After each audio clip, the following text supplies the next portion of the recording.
Sveiki visi, su jumis Eivanis ir šiandieną aš darau kaip tutorial, kaip reikia atsisiųsti Minecraft su X-Ray'om be modų.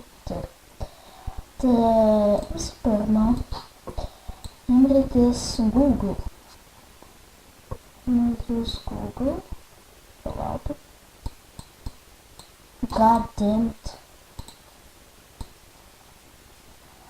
Jame reikės įrašyti tipo .org.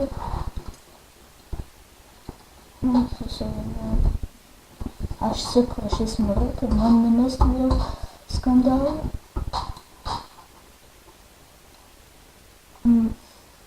Tokia krauna.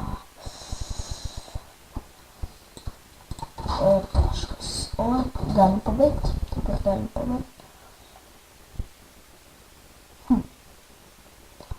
Nežinau, kokią progą aš darau tą video, kad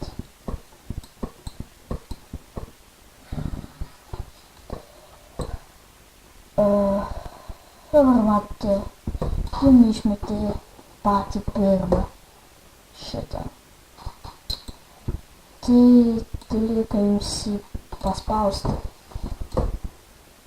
Dabar mes turime paspausti trečią eilutę, šitą trečią eilutę. Dabar reikia šitą paspausti. Paskui reikia paspausti šitą. Ir kaip fuck.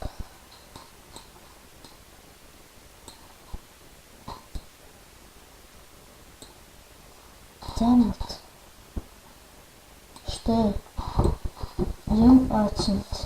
Kas čia per būba. Kai atsiunti,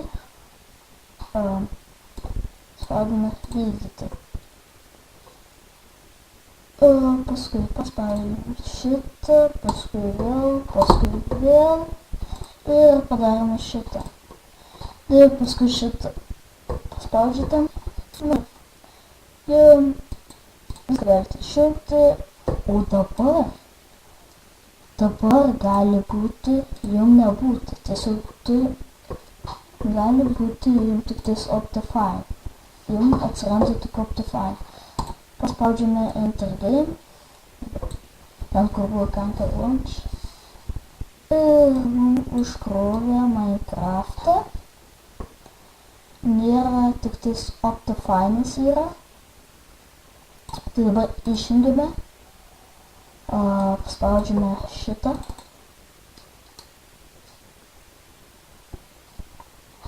ir dabar šičia loading version list, jūs randate X-Ray. Spaudžiame Enter. Ir dabar aš nueinu į savo pasaulį. Dabar matote, šuode yra kaip ir tokie dalykai. Dabar jūs paspaudę X-Ray'ą, matote visus resursus. Visus pasaulio. Aš darau, kadangi mažą langiuką, tai kadangi labai sunku. Su C raide mes matome visus manšaftus. Su R raide visus. Ir ten. Mes matome visus pasaulio redstone'us. Tai tiek aš jums norėjau ir pasakyti, description'e bus pats linkas. Taigi šiame epizode bus viskas, lygiai kartą, laikykite, komentuokite, prenumeruokite ir laukite kitų tutorialų. Čiau.